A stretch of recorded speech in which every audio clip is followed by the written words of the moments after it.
Hello po, mapagpalang araw po sa ating lahat. Today po, mag-aadobo po ako ng baboy. Pero ito po ay imamarinate ko po ng 24 hours. Ayan. Ito po yung aking mga gagamitin. Meron po tayo ditong baboy. And then bawang, pamintang crack, laurel, sibuyas, kalamansi, juice, toyo, and then paminta. Ngayon po, ang gagawin ko po dito ay mamarinate ko lamang po. Ito po, ilagay po natin ang ating pamintang crack.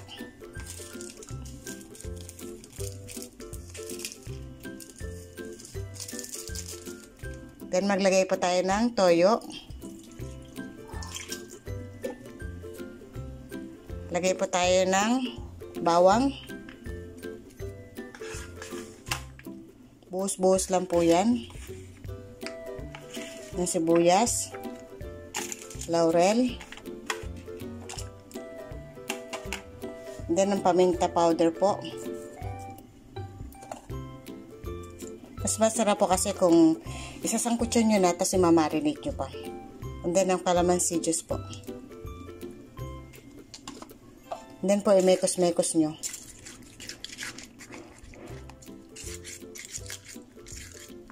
Para po kumalat yung mga ingredients na ating inilagay.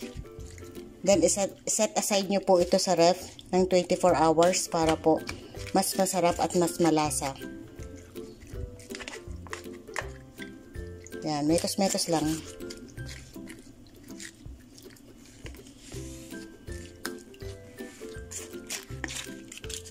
Yan, after nyo po mamekos-mekos, set aside nyo na lang po ito. Ilagay nyo sa ref, takpan nyo. And then bukas po, pakita ko po sa inyo ang pagluluto. One eternity later. Ito po yung aking naibabad kahapon. Atin po ngayon isasangkot siya. Ito po yung aking mga gagamiting sangkap.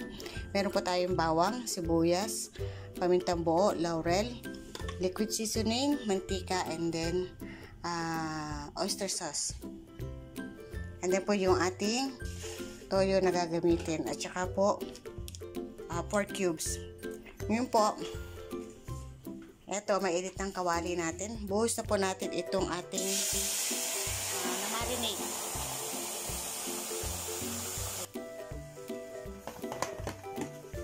Sangkot siya lang po natin ito.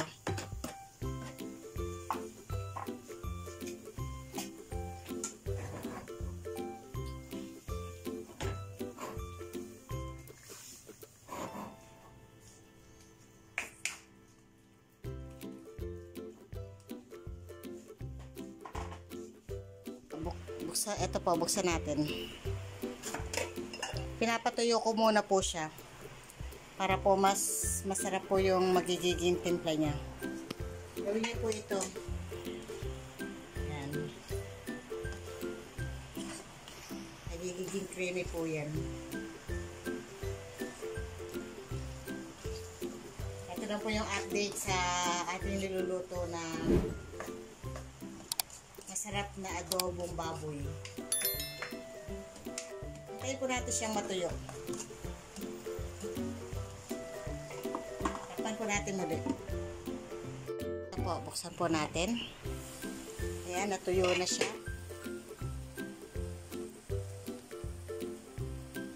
Natuyo na po.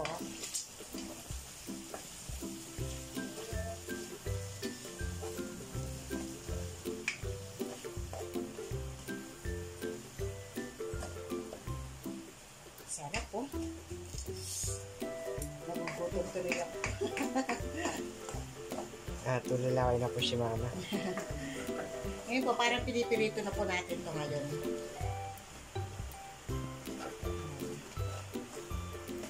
Normal lang po yung maninipit kasi pinatuyo po natin sa toyo. Ilapit mo.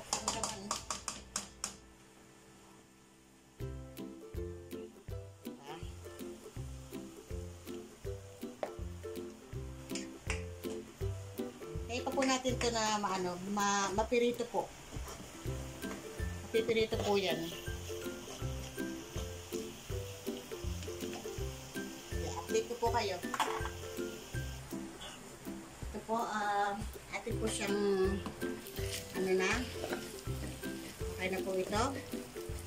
Naprito na po ng maayos. Ngayon po, mag-isa na po tayo ng bawang. Lagay po tayo ng konting mantika.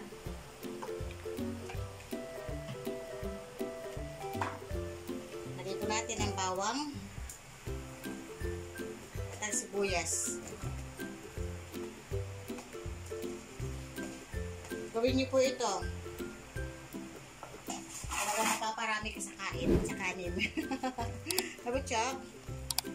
Opo.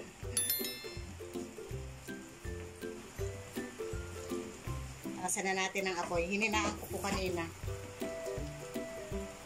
Kasi kailangan banayad lang ang ating apoy.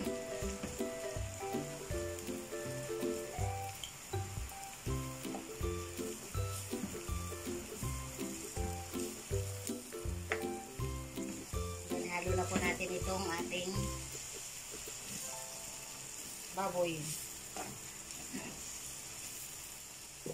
Nilagay po natin ang ating bawa at laurel at ang pamintang buo.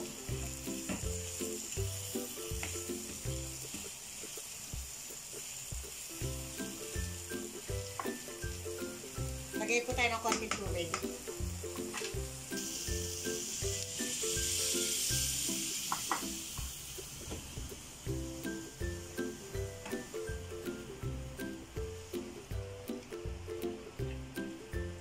Sa inyo po, kung gusto nyo may tubig or wala, parang pinatuyo pong adobo. Kasi yung mga bata po maghahanap ng sabaw.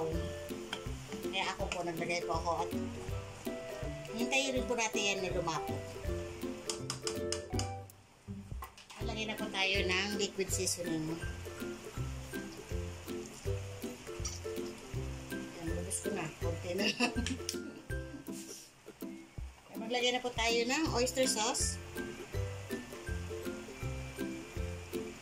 Malambot na po yan.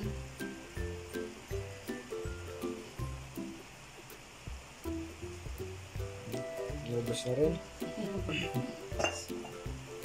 At ang toyo po. Lubos na rin. Ay, hirap pa. Marami yun na. Hindi pwede ubusin.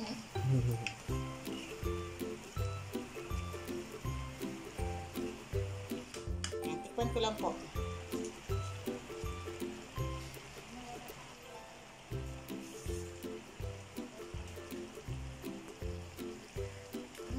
Sarap. Hindi ko na ilalagay yung yung tama lang sa alat. Hindi ko na po ilalagay yung cubes. 4 cubes. Then maglagay po tayo ng konting calamansi juice. Mas gusto ko po ang calamansi juice kasi mas nanunuot ang lasa.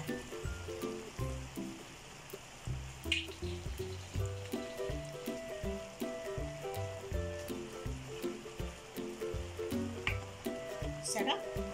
Antayin mo lang anak na